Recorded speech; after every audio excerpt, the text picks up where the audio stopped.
बताओ, 2022 का सवाल है। In one molal solution, one molal मतलब 1 m, 1 m का मतलब समझ गए, 1 mole of solute in 1 kg solvent, है ना। लेकिन उसमें 0.5 मोल्स हैं, तो ऑप्शन में बताना है आपको। मुझे बताओ स्मॉल m का फॉर्मूला क्या होता है? Number of moles of solute divided by mass of solvent in KG भाई, इन केजी। तो number of moles of solute वो तो गिवन है 0.5। देखो मोलैलिटी 1 है, number of moles of solute 0.5 है ना, divided by mass of solvent निकाल लो, मास ऑफ सोलवेंट हो जाएगा 0.5 kg। कौन सा ऑप्शन आ गया? 0.5 kg, तो 500 ग्राम आ गया। कर लेंगे, आसान था, आसान था। ठीक है, चलो आगे बढ़ते हैं। 2017 का सवाल है, इनमें से कौन सी कंसंट्रेशन टर्म टेम्परेचर पे डिपेंड होती है? तो ध्यान रखना बेटा, टेम्परेचर डिपेंडेंट वही होता है जिसमें वॉल्यूम इंक्लूड होता है,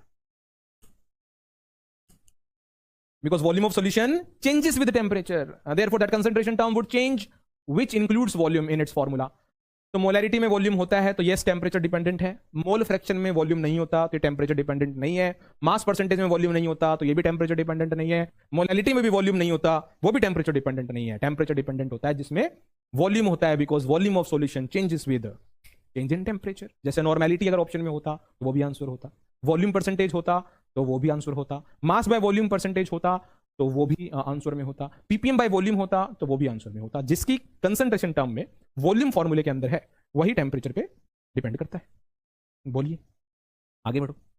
2015 में पूछा है, मोल फ्रैक्शन क्या होगा सोल्यूट का अगर 1 स्मॉल m आपके पास एक्वस सॉल्यूशन है? तो मुझे बताओ 1 m स्मॉल m का मतलब क्या हुआ? इसका मतलब यही हुआ कि 1 मोल ऑफ सोल्यूट है इन 1 kg सोलवेंट, और सोलवेंट पानी है, ये क्लियर हो गया क्योंकि एक्वस बोल रखा है। मुझे क्या चाहिए? मुझे चाहिए mole fraction of solute. Mole fraction of solute कैसे निकालते हैं? ऊपर चाहिए मोल्स ऑफ सोल्यूट, नीचे चाहिए टोटल मोल्स। टोटल मोल्स में सोल्यूट के मोल्स तो हैं ही हैं, प्लस सोलवेंट के मोल्स भी चाहिए, और सोलवेंट पानी ही है। ठीक है, मोल फ्रैक्शन मुझे निकालना है तो सोल्यूट के मोल्स बता सकते हो कितने हैं?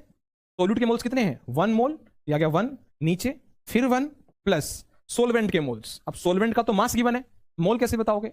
Given mass by molar mass, तो मोलर मास पानी का होता है 18, गिवन मास है 1 kg 1000। इसको सोल्व करेंगे तो ऊपर है 1 नीचे है 1 प्लस ये 55.5 हो जाएगा। इसको आप सोल्व कर लेना। ठीक है, तो आंसर आपका